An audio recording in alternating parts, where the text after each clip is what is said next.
салом бинандагони гиромӣ, пешниҳоди шумост барномаи иттилооти хабар аз телевизиони Баҳористон.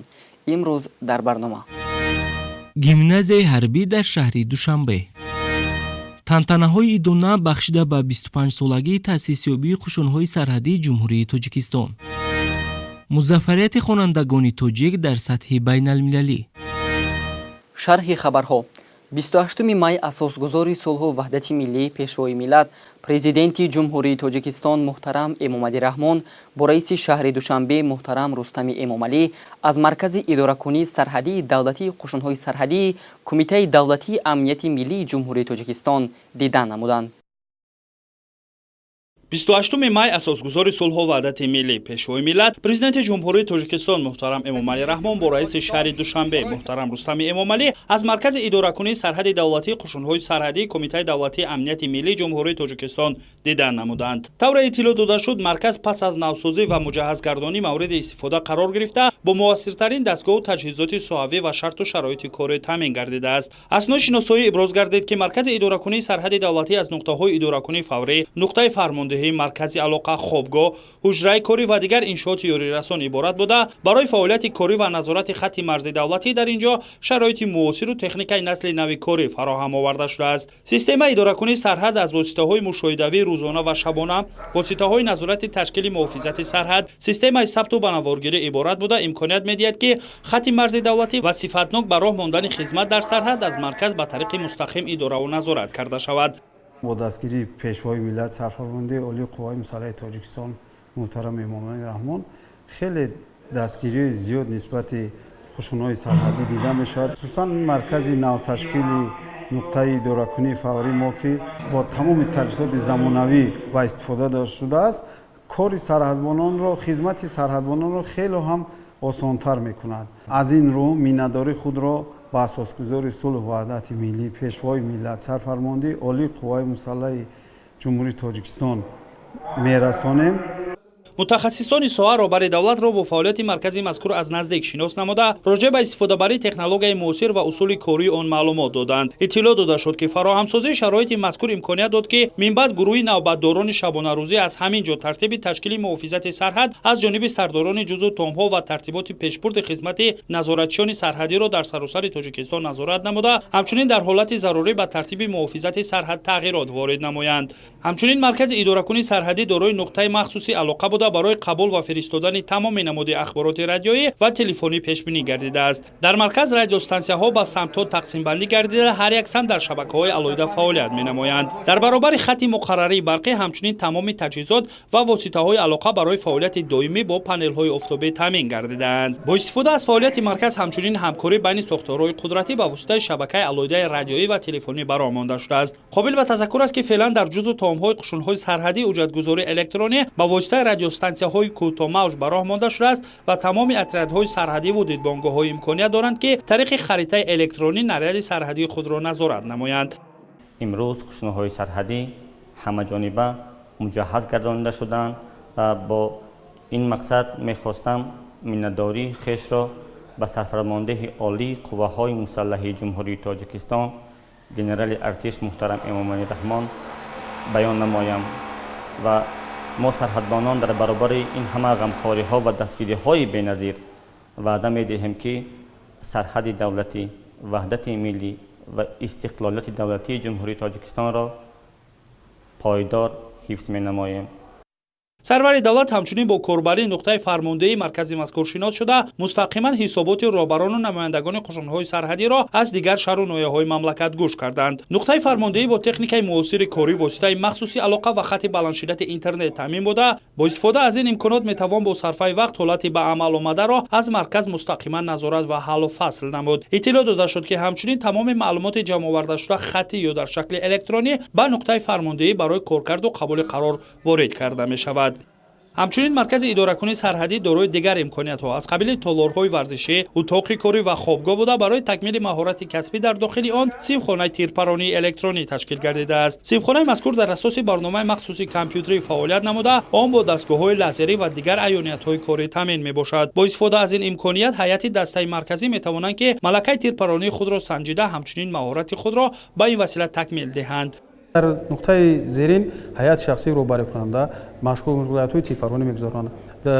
ин ки ин ба оянда барои гузарондани типарони онҳо бевосита дар фаъолияти онҳо дар сарҳади давлатӣ хеле имкониятҳои беҳбудӣ медиҳад. Машғулиятҳо дар давоми агар мувофиқи барномаи типарон агар гирем, агар дар муддати ҳар як 3 моҳ ё ҳар моҳ як бор типаронӣ гузаронида мешавад, дар ин нуқтаи типаронӣ ҳар ҳафта метавонанд ҳайати шахсӣ бевосита дар ҳар вақти давоми корӣ метавонад ба ин ҷо фаромада маҳорати худро, фаъолияти худро сайқал дода натиҷаи типаронии худро муайян намояд.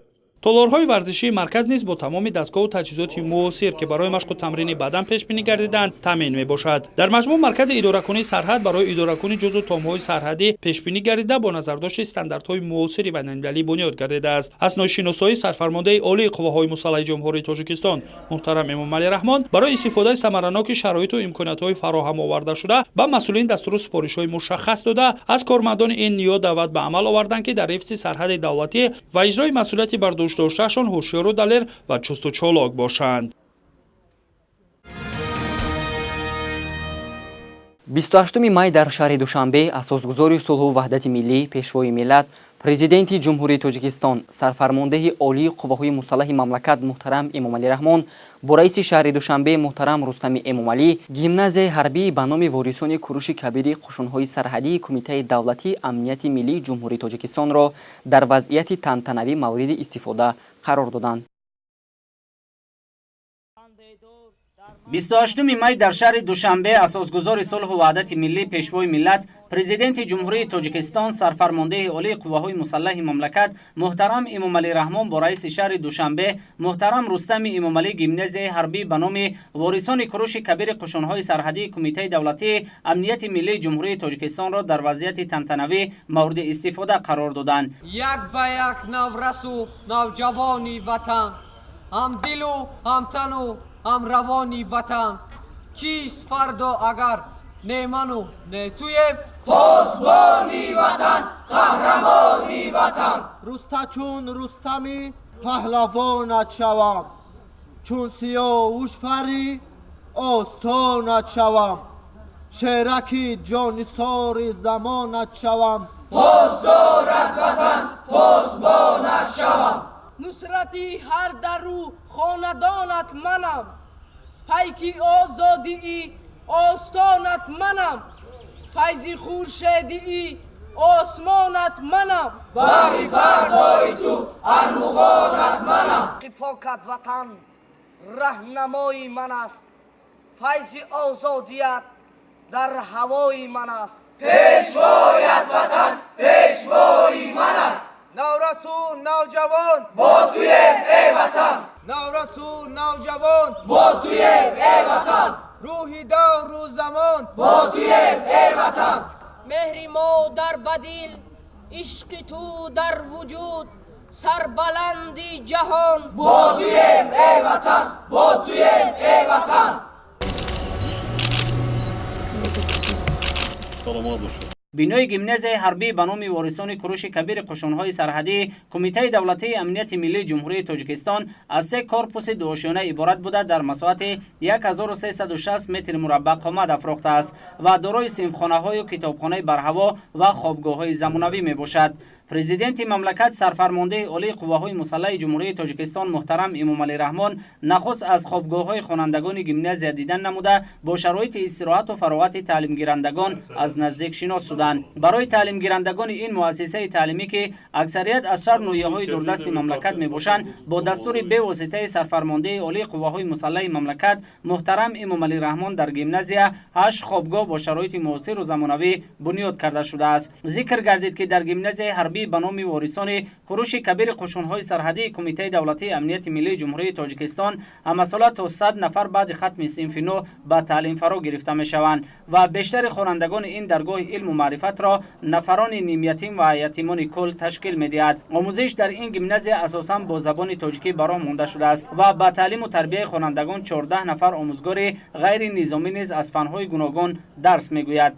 ман миннатдории худро ба асосгузори сулҳу ваҳдати миллӣ, пешвои миллат, президенти ҷумҳурии Тоҷикистон муҳтарам Эмомалӣ Раҳмон мерасонам ки барои мо ҷавонон ҳамин хел мактаби нави замонавиро сохта ба истифода доданд ва ман ҳамчун як хонандаи ҳамин мактаб қавл медиҳам ки ба ватани худ тоҷикистони азиз хизмат намоям ва инчунин гуфтаниям то ки бошем ифтихори ту ватан, то ки бошем номдори ту ватан, то ки бо номусу бо армони дил, то ки хобем дар мазори ту ватан.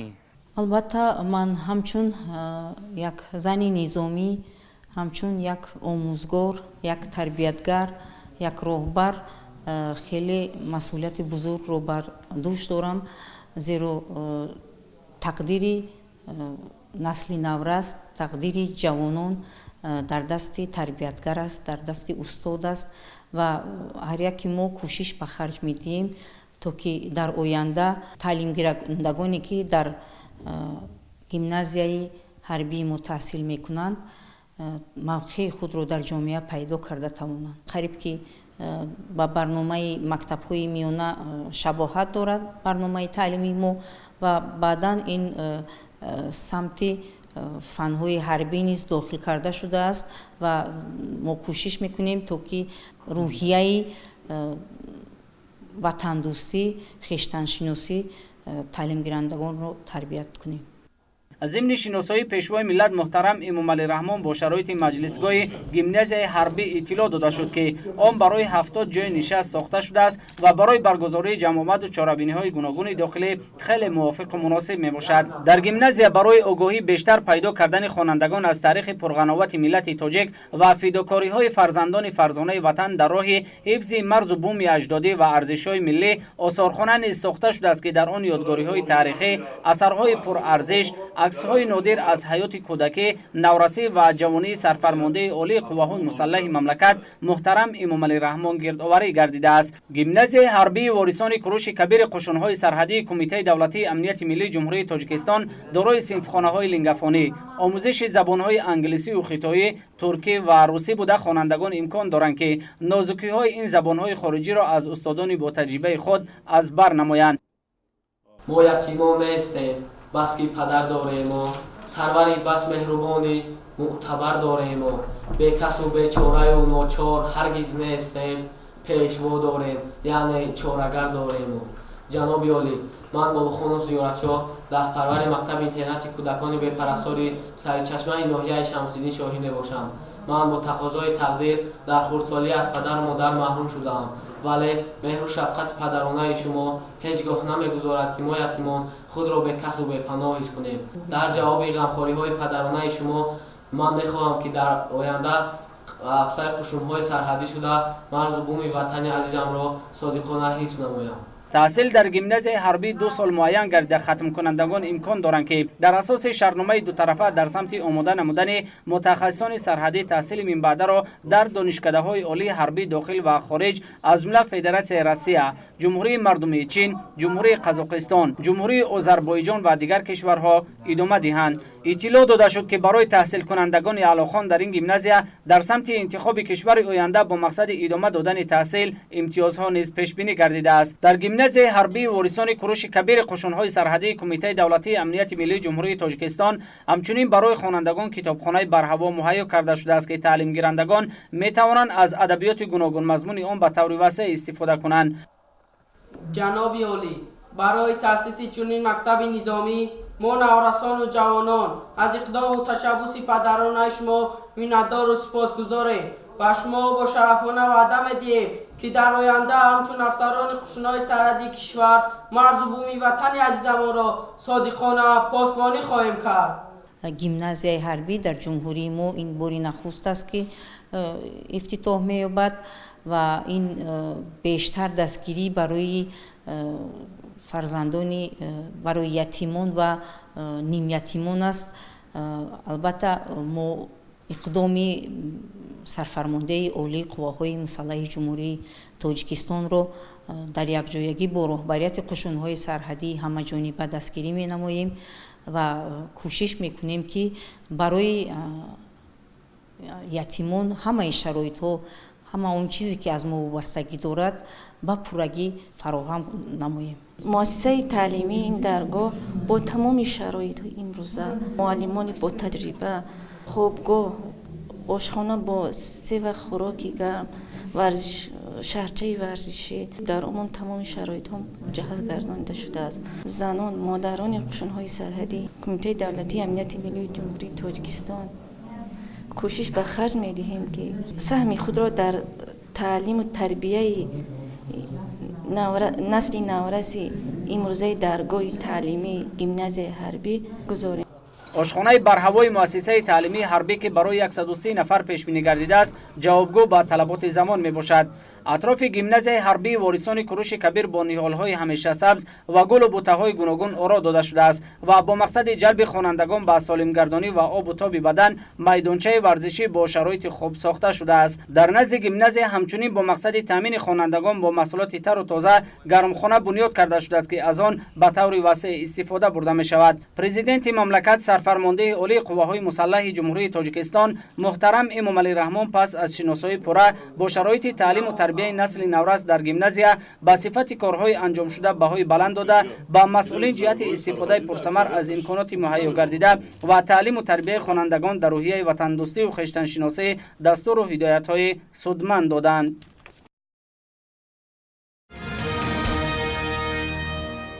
ҳамчунин дар ин рӯз асосгузори сулҳу ваҳдати миллӣ пешвои миллат президенти ҷумҳурии Тоҷикистон муҳтарам Эмомалӣ Раҳмон бо раиси шаҳри Душанбе муҳтарам Рустами Эмомалӣ бо мақсади иштирок дар тантанаҳои идона бахшида ба 25-мин солгарди таъсисёбии қушунҳои сарҳадии ҷумҳурии Тоҷикистон ба маркази таълимии пойтахти қушунҳои сарҳадии Кумитаи давлатии амнияти миллӣ ташриф оварданд.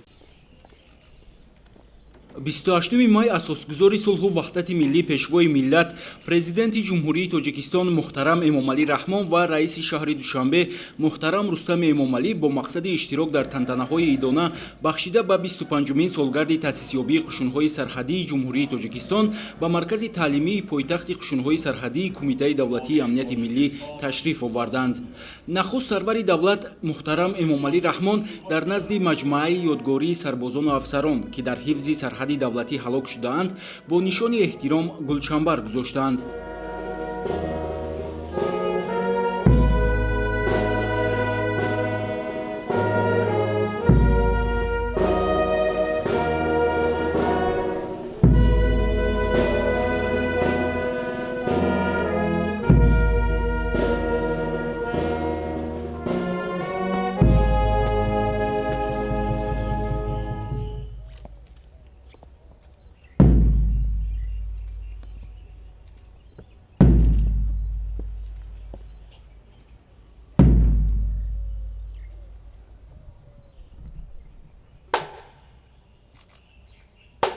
сипас президенти мамлакат сарфармондаи олии қувваҳои мусаллаҳи ҷумҳурии Тоҷикистон муҳтарам Эмомалӣ Раҳмон дар назди сарбозону афсарони қушунҳои сарҳадӣ суханронӣ намуда ба онҳо ва кулли хизматчиёни ҳарбии қувваҳои мусаллаҳи мамлакат 25-мин солгарди таъсисёбии қушунҳои сарҳадии ҷумҳурии Тоҷикистонро табрик гуфтанд ва дар иҷрои вазифаи муқаддаси ҳарбӣ далериву шуҷоат ва шарафу комёбӣ орзу намуданд. сарвари давлат муҳтарам Эмомалӣ Раҳмон зимни суханронии худ таъкид намуданд ки қушунҳои сарҳадии Тоҷикистон дар шароити басо сангини солҳои аввали истиқлоли давлатии кишвар дар ҷои холӣ бе заминаи моддию техникӣ таъсис ёфта бо гузашти 25 сол дар натиҷаи ҷаҳду талошҳои шабонарӯзӣ ба як нерӯи муқтадири муҳофизи марзу буми ватан табдил ёфтанд. таъкид гардид ки яке аз тадбирҳои аввалине ки барои ноил шудан ба ҳадафҳои дар ин самт гузошташуда мусоидат намуд бунёду нафсозии инфраструктури сарҳадӣ ва фароҳам овардани шароити мусоид барои сарҳадбонон мебошад ва имрӯз бо қаноатмандӣ гуфта метавон ки инфраструктури қушунҳои сарҳадии мамлакат тадриҷан ба талаботи меъёрҳои замонавӣ мутобиқ шудааст. ҳоло сарҳадбонони даврони соҳибистиқлолӣ барои ҳифзи амнияти ҷомеа, ҳимояи марзҳои кишвар ва истиқлолияти давлати тоҷикон хизматро дар шароити муосир анҷом медиҳанд. бо қаноатмандӣ изҳор гардид ки роҳбарияти давлату ҳукумат минбаъд низ ҷиҳати таҳкими заминаҳои моддиву техникӣ, таъминоти воҳидҳои махсус ва ҷузу томҳои ҳарбӣ бо таҷҳизоту техникаи замонавии ҳарбӣ, муҳимоти ҷангӣ ва ҳаллу фасли масъалаҳои иҷтимоии ҳайати шахсӣ тамоми тадбирҳои заруриро амалӣ намуда, дастгириву ғамхориро ҷиҳати беҳсозии хизмати марзбонон ва шароити зисту рӯзгори онҳо тавсия мебахшад. Сарвари давлат муҳтарам Эмомалӣ Раҳмон бо ҷалби таваҷҷӯҳи муҳофизони ватан ба равандҳои номатлуби сиёсию иҷтимоӣ дар гӯшаҳои гуногуни ҷаҳон ва кӯшишҳои ба муноқишаҳои мусаллаҳона кашидани минтақаҳои мухталифи олам, онҳоро ба зиракию ҳушёрии мудом, омодагии баланди ҳарбӣ ва ҳифзи музаффариятҳои истиқлолияти давлатии Ҷумҳурии Тоҷикистон ҳидоят намуданд. Ба таъкиди пешвои миллат, марзбонони тоҷик ҳамеша амиқан дарк мекунанд, ки пешгирӣ кардани зуҳуроти номатлуби ҷаҳони муосир, ки маҳз тавассути сарҳад ба амал меояд, яке аз роҳҳои таъмини зиндагии шоистаи мардуми кишвар ва минтақа мебошад. баъди суханронии президенти мамлакат, сарфармондеҳи олии қувваҳои мусаллаҳи Ҷумҳурии Тоҷикистон муҳтарам Эмомалӣ Раҳмон ба муносибати 25-мин солгарди таъсисёбии қушунҳои сарҳадии Ҷумҳурии Тоҷикистон гузашти низомӣ доир гардид.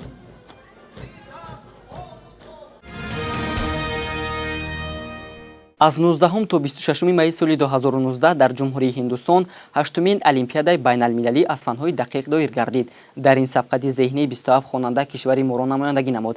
Ин таълимгирандагон аз мактабҳои шаҳри Душанбе мебошанд. онҳо тавонистанд бо ба даст овардани музаффарият ба ватан баргарданд.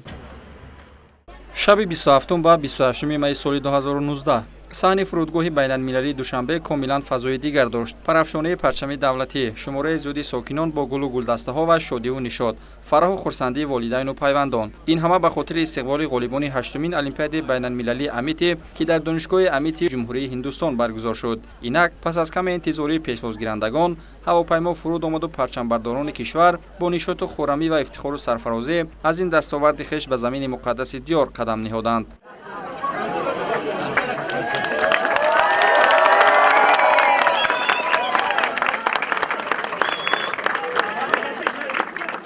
ғолибони ин олимпиадаро намояндагони мақомоти иҷроии ҳокимияти давлатии шаҳри Душанбе бо роҳбарии муовини раиси шаҳри Душанбе Мавсума Муинӣ, Вазорати маориф ва илми Ҷумҳурии Тоҷикистон, Сараёсати маорифи пойтахт ва устодону дӯстонашон, инчунин волидону пайвандон гарму самимӣ истиқбол гирифтанд. Хонандаи синфи 8-уми литсеи рақами 1 барои хонандагони болоиқати шаҳри Душанбе Бурхвали Қурбонов дар сабқати фаннии мазкур сазовори ҷои якум ва дар бахши наврасон ғолиби мутлақи он эълон гардид. طول 4 سال است که در مرکز رشد استعدادها در تحت راهبری استادم کریم فراوشان در بخش متمتیک تحصیل می‌نمایم. من در چندین المپیادهای بین المللی با کمکی به واسطه مقامات اجرایی حکومت دولتی شهر دوشنبه سفر می‌کنیم و در آنجا سازوار جایهای نمایان گشتم و این دفعه باشد با کمکی به واسطه رئیس شهر دوشنبه محترم رستم امامعلی و 8م المپیادای بین المللی امیتی که در شهر نیودلی دولت هندوستان برگزار گردیده بود اشتراک نمودم و سزاوار جای یکم و غالب مطلق گردیدم. من اینچنین باز با المپیادای که در بین خردسالان در کیپر امسال از 20 تا 25 ایون برگزار می‌گردد را خط گرفتم. тавре иттилоъ дода шуд, дар 8-мин Олимпиадаи байналмилалии Амити 500 нафар хонанда аз Тоҷикистон, Туркманистон, Қазоқистону Қирғизистон, Ҷумҳурии Исломии Афғонистон, Ҳиндустон, Шри-Ланка, Россия, Туркия, Бангладеш, Иёлоти Муттаҳидаи Амрико, Румыния, Молдова ва Индонезия иштирок карданд. در این المپیاد خوانندگان ما باشد از 4 فن تعلیمی فن‌های دقیق یعنی اشتراک نمودن از فن بیولوژی، شیمی، فیزیک و متمتیک و خود این سال باشد تیاری خوانندگان ما خیلی هم جدی بود و در این المپیاد باشد زیاده از 500 نفر اشتراکچی را در بر می‌گرفت که از 11 دولت دنیا بودند. خوانندگان توجیک شرکت خود را در 8مین المپیاد بین‌المللی امیتی با کسب زینه‌های افتخاری و سزاوار گردیدن به 24 مدال، 7 طلا، 10 نقره و 7 برنجی جنبست نمودند. طول 4 سال می‌شود که تحت راهبری استادم در فن متمتیک تحصیل می‌کنم و زیاده از 6 المپیاد بین‌المللی رفتم. اولا از اسپورت با رستم امامعلی رئیس شهر دوشنبه می‌رسانم که او برای ما جوانان بسیار شرایط‌ها برای اشتراک در المپیادهای بین‌المللی مهیا کرده است. جای اول رو اشغال نموده سزاوار مدال طلا گردم. در آینده می‌خواهم که در چنین المپیادها بسیار زیاد اشتراک نموده سزاوار جای‌های افتخاری گرده پرچمبردار ملت خود گردم. خوانندگان تاجیکی با تیاری همه‌جانبه در مرکز رشد استعدادهای شهر دوشنبه و ناحیه شامنصور به این المپیاد سفر برگردیده بودند، توانستند به این دستاورد کم نظیر شرف یاب گردند. غالبان همه موفقیت و کامیابی خود را از دستگیری‌های پیوسته رهبریت عالی مملکت و شهرداری دوشنبه ارزیابی نمودند. ما از ماتماتیکا اشتراک کرده سزاوار مدال نقره گردیدیم و از فرصت مناسب استفاده برده مینداری خود را به جناب عالی محترم امامعلی رحمان رساندنیم که ما را خیلی دستگیری می‌نماید که این سبب دستاوردهای ما می‌گردد. من در هشتمین المپیادای بین‌المللی امیتی که در جمهوری هندوستان برگزار گردیده بود سزاوار جای دوم گردیدم. مینداری خودم را به اساسدار صلح و وحدت پیشوای ملت محترم پرزیدنت جمهوری هندوستان محترم امامعلی رحمان بیان می‌نمایم که برای ما خوانندگان چنین شرایط‌ها را فراهم ساخته است و در آینده می‌خواهم که پرچم جمهوری هندوستان را باز هم بلندتر بردارم. در پایتخت به مسئله دریافت و رشد استعداد و قابلیت خوانندگان لایق‌مند نظام مؤثری کاری و متدی مهیا گردیده است. در این روند فعالیت مؤسسه دولتی مرکز رشد استعدادهای نزد سرریاست معارف شهر دوشنبه نظررس بوده، اکثریت غالبان المپیادهای جمهوری و بین‌المللی محصلین این مرکز تعلیمی میباشند. خوانندگان مرکز در المپیادهای بین‌المللی و جهانی فعالانه شرکت ورزیده، تنها در 6 ماهه سال تحصیلی 2018-2019 صاحب 146 مدال گردیدند. در مجلسگاه بانک ملی تاجیکستان دوره نهایی چاره‌بینی آموزشی نورسان جهت بلند برداشتن معرفت مالیوی آنها که در همکاری بانک ملی تاجیکستان و وزارت معارف و علم جمهوری راه اندازی شده بود صورت گرفت. مهرداد حسین‌زاده خواننده موسیقی تعلیمی رقم 20 شهر دوشنبه که عضو فعال محفل بود، توانست لایحه خوبی را جهت ساختن مرکز خدمت رسانی اتومبیل‌ها پیشکش گرداند و خراجات مالیوی آن را معین کند. نقشه مرتب نموده او و 10 لایحه دیگری همسالانش به کل اشتراکچیان و سرپرستان لایحه پسند آمد. من امروز لایحه خود را با نام مرکز خدمترسانی تعمیر و از نوسازی ماشین ها معرفی کردم. این اندیشه در ذهن من مدت زیاد بود. اکنون با دست دادن امکانیت آن را روی کار آوردم. نقطه تعمیر ماشین ها در همه جا هستند، اما از همه دور. از این سبب من به خلاصه آمدم که چرا آنها را یکجا نکنیم. نقشه او را ساختم و امید دارم که به همگان پسند می آید. این برنامه از ماه اپریل سال 2018 جهت بلند برداشتن معرفت مالیوی اهالی از قبیل کودکان نورسان با ابتکار بانک ملی تاجیکستان و وزارت معارف و علم جمهوری میان خوانندگان صنف‌های بالایی دو مؤسسه تعلیمی پیلوتی مؤسسه تعلیمی رقم 20 شهر دوشنبه و 36 نوحه رودکی برگزار گردید. اشتراکچیان کارهای مشترک تحقیقاتی به مفهوم و تحلیل اقتصادی وابسته گذرانیده در این مدت از کار چندین کارگاه و مرکزهای تجارتی آگاهی پیدا کردند تا نقشه‌های مستقل تجارتی خود را آماده کنند. در مؤسسه ما یک محفل آغاز گردید که این محفل نام دارد سیاحت در جهان اقتصادیات. ما از در این محفل 16 نفر اشتراک داریم. این محفل به ما بسیارتر به جهان اقتصادیات یعنی به اقتصادیات میل و رغبت کدامی که باشد بسیارتر شد و از این محفل ما بسیار چیزها را آموختیم و امروز در بانک ملی حضور داریم. در اینجا ما هر یک شخصی که بیزنس نقشه او جای را گرفت در اینجا برآمد میکند و مهارت و ملکه خود را نشان میدهد. در قسمت نهایی چاره‌بینی پس از آموزش، تحلیل و تدقیق و مرتب نمودن نقشه ها اکنون معرفی کارهای عملی شده صورت گرفت. خوانندگان دور به موضوعهای گوناگون از قبیل آموزش فاصله‌ای، مرکز خدمت رسانی اتومبیل‌ها، فروشگاه هنرهای مردمی، کارخانه‌های استحصال کاشت‌ها و کارکرد شکر، مرکزهای فراغتی و غیره نقشه‌های تجارتی خود را آماده نموده به هیئت حکمان پیشکش کردند.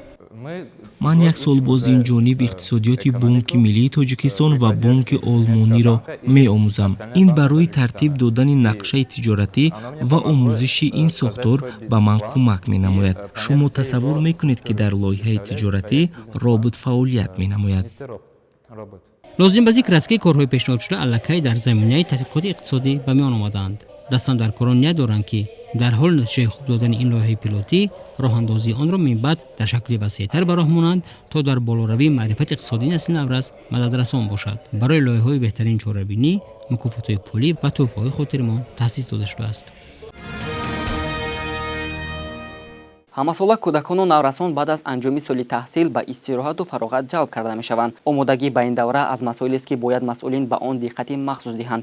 идомаи матлаб дар сюжети таҳия гардида.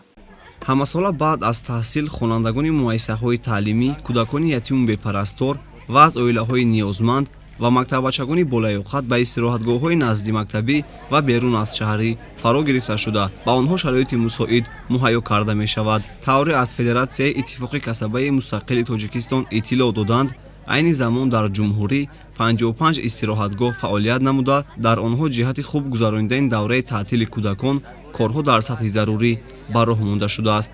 Инчунин гуфта шуд, ки барои аз назар гузаронидан ва бо шароити истироҳатгоҳҳо шинос шудан дар назди Федератсия аз ҳисоби кормандони вазорату идораҳои дахлдор ситоди амалкунанда роҳандозӣ карда шудааст, ки онҳо ба маконҳои истироҳатӣ рафта бо масъулини он ҷиҳати камбудиҳои ҷойдошта суҳбату вохӯриҳо гузаронида истоданд. айни замон корҳои омодагӣ ба ташкили таътили тобистони кӯдакону наврасон оғоз карда шудааст. аз ҳама муосиртар ин дар вилояти суғд лагери шоҳин уқобча мисол оварда метавонем. дар минтақаи варзоб ин лагери файзи истиқлол аст ки ба кумитаи иттифоқи касабаи маориф ва илми ҷумҳурии Тоҷикистон мансуб буда дар он ҷо ба таври муосир ва замонавӣ корҳои сохтмонӣ идома доранд. иншоотҳои иловагӣ ва ёрирасон аллакай сохта ба истифода дода шуда ҳастанд. дар минтақаи варзоб лагери барқчиён низ фаъолияти хуб дорад. айни замон аз рӯи маълумотое ки гурӯҳи таҳлилӣ манзур кард унвони раиси федератсия маълум мегардад ки дар иншоотҳои мазкур корҳои сохтмонӣ ва омодагӣ ба таътили тобистона идома дорад. дар якчанд истироҳатгоҳҳо низ дар дараи сайёҳии ромид низ вуҷуд доранд.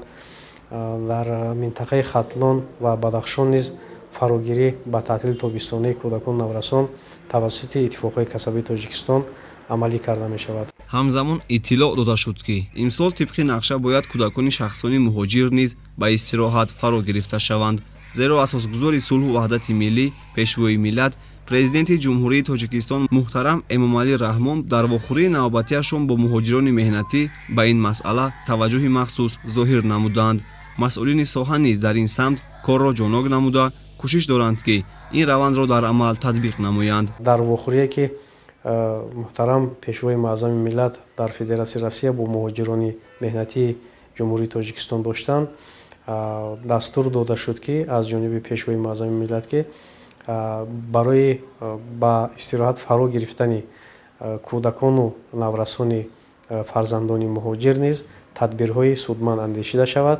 яъне ки ин иқдом бевосита аз хоҳишу талаби муҳоҷирони меҳнатии мо бармеояд ва умедворем ки дар соли таътили тобистонаи 2019 аз ин табақаи ниёзмандон низ мо метавонем кӯдакони онҳоро ба солимгардонӣ фаро гирем, то дар ба ҳангоми сукунат доштан дар ҷумҳурии Тоҷикистон, яъне ки сафар кардан ба ҷумҳурии Тоҷикистон, таътили тобистонаи худро хубу дилнишин гузаронанд. инчунин дар шаҳри Душанбе барои истироҳату солимгардонии кӯдакон шароити мусоид фароҳам оварда шуда, дар назди 4 ноҳияи пойтахт истироҳатгоҳҳо амал мекунанд, ки дар он хонандагон ба муҳлати 11 рӯз дар 4 баст ба истироҳат ҷалб мегарданд. ҳамзамон дар назди муассисаҳои таълимии пойтахт майдончаҳои солимгардонӣ амал менамояд. дар назди 36 муассисаи таълимӣ майдончаҳои солимгардонӣ низ ба нақша гирифта шудааст, ки ин ҳам бевосита барои пешрафт, барои пешбурди бозам истироҳати хуби хонандагону тарбиятгарандагон мебошад ва ҳамзамон дар заминаи он илова кардан мумкин аст, ки 3792 нафар хонандагон аллакай طبق نقشه تقسیم بندی ناحیه‌ها در استراحتگاه بیرون از شهری از جمله استراحتگاه بیرون از شهری گلخان ناحیه سینو، ارزوی ناحیه فردوسی، شراره ناحیه اسماعیل سامانی و همزمان زمچرودی ناحیه شاه منصور در نظر داشته شده. مورد ذکر است که در این زمینه برای اشتراکچیان المپیادهای داخل و خارج کشور نیز برای استراحت 10 روز پیش بینی گردیده است که در این دوره خوانندگان بالیاقت و صاحب استعداد می توانند به استراحت و سالمگردانی مشغول شوند. این سال برای یک خواننده در یک روز 25 سامانی پیش بینی گردیده شده است که این و سطح شرایط هم از جهت سانیتری اپیدمیولوژی هم از جهت دیگر موادهای غذایی موافقت میکند و علاوه این سال برای 150 نفر خوانندگانی که اشتراکچیان المپیاد بین المللی هستند برای 150 نفر همزمان از جانب مرکزی رشد استعدادها در نظر داشته شده. لازم به ذکر است که استراحت و سالمگردانی کودکان و نوآوران از 25 ایون سال جاری آغاز گردیده تا 20 ماه اوگوست در نظر داشته شده است. به خاطر انجام کارهای عبودانی و سبزکاری در مؤسسه تومکتبی رقم 34 شهر دوشنبه حشر دسته‌جمعانه تشکیل کرده شد تا محیط اطراف کبودیزار و زیبا گردد. مولان میرزاєв سوژه آماده نموده است. امروزها با افتخار جشن وحدت ملی در شهر و نواحی مملکت کارهای کبودیزارکنی و خرمگردانی با مردم جریان دارد.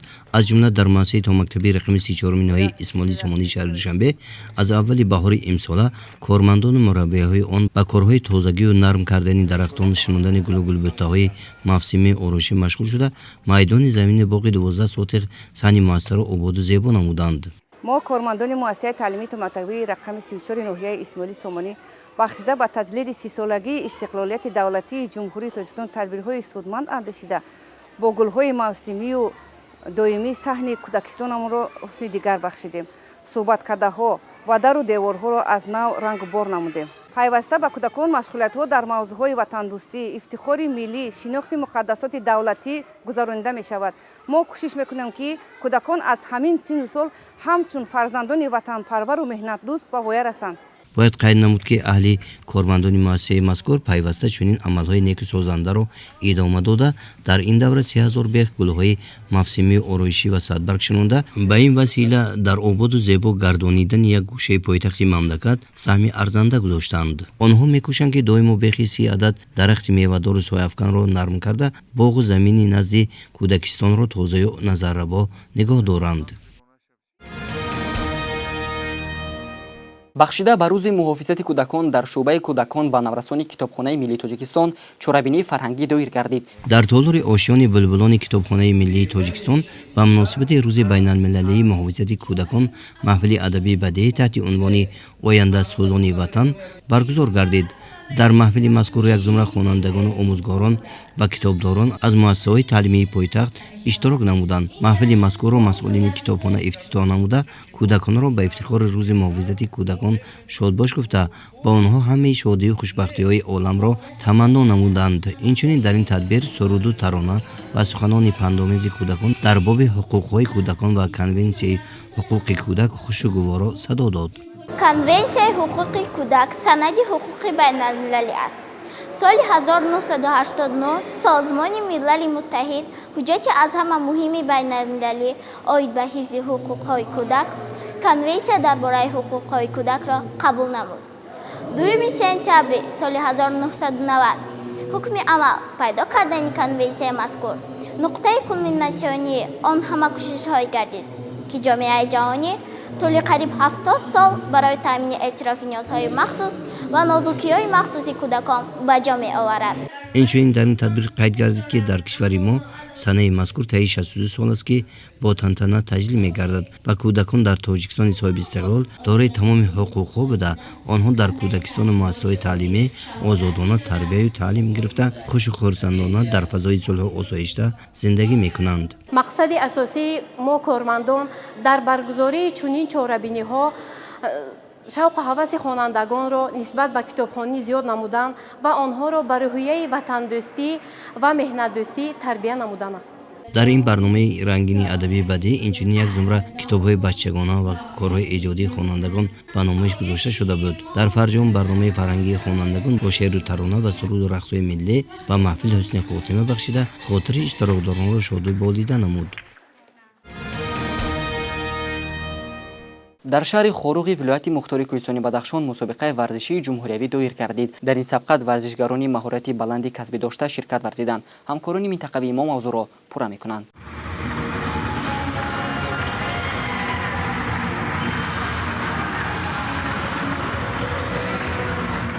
соҳаи варзише ки аз самтҳои афзалиятноки сиёсати иҷтимоии ҳукумати кишвар ба ҳисоб рафта, соласол мусобиқаҳои варзишӣ дар кишвар зиёд гардида истоданд. дар маҷмӯаи варзишии шаҳри хоруғ мусобиқаи ҷумҳуриявӣ аз намуди гӯштини тарзи озод баргузор гардид ки дар он 6 дастаи шаҳру навоҳии мамлакат байни ҳамқувва озмоӣ менамоянд. дар оғози мусобиқа раиси шаҳри хоруғ кишвар шамирӣ аз хусуси рушди соҳаи варзиш дар замони соҳиби истиқлолӣ баромад намуда гуфт ки дар ин айём ҳукумати ҷумҳурии тоҷикистон шахсан асосгузори сулҳу ваҳдати миллӣ пешвои миллат президенти мамлакат муҳтарам Эмомалӣ Раҳмон ба варзиш таваҷҷӯҳи махсус зоҳир намуда барои варзишгарон тамоми имкониятҳо фароҳам оварда шуданд. варзишгарони тоҷик имрӯз дар чандин мусобиқаҳои сатҳи ҷумҳуриявию байналмилалӣ иштирок намуда сазовори ҷойҳои намоён гардида парчами ҷумҳурии тоҷикистонро баланд бардоштанд. сипас мусобиқаи ҷумҳуриявӣ аз намуди гӯштини тарзи озод байни дастаҳои шаҳру навоҳии ҷумҳурӣ оғоз гардид. дар мусобиқа дастаҳои варзишгарони вилояти Суғд, 2 дастаи варзишӣ аз вилояти Хатлон ва 2 даста аз шаҳри Душанбе, ҳамчунин дастаи мизбонони мусобиқа вилояти мухтори кӯҳистони Бадахшон байни ҳам қувваозмоӣ намуданд.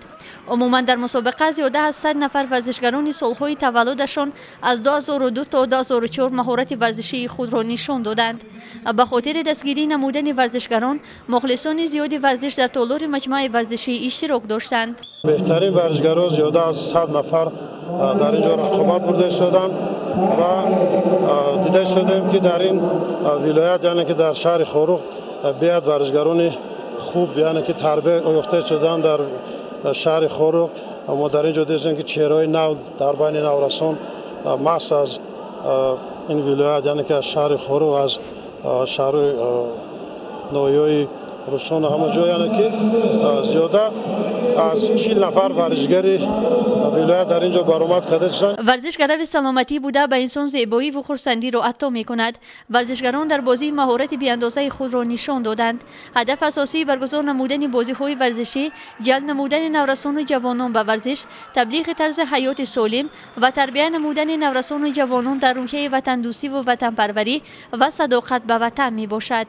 мақсад аз баргузории чорабинӣ яъне дар мадди аввал дар неҳоди насли наврас яъне бедор намудани ҳисси ватандӯстӣ, худшиносӣ, яъне шиносоӣ бо ҳамдигар ва аз урфу одатҳо бохабар шудан ва тибқи нақшаи кумитаи кор бо ҷавонон ва варзиши назди ҳукумати ҷумҳурии Тоҷикистон дар ҳудуди вилоят 9 мусобиқаи ҷумҳуриявӣ ва 1 фестивали бадминтонро дар шаҳри хоруғ баргузор намоем. баргузории мусобиқа аз як тараф агар қувваозмоӣ байни дастаҳо бошад, аз тарафи дигар дӯстӣ ва ҳамдигарфаҳмӣ миёни варзишгарон аст.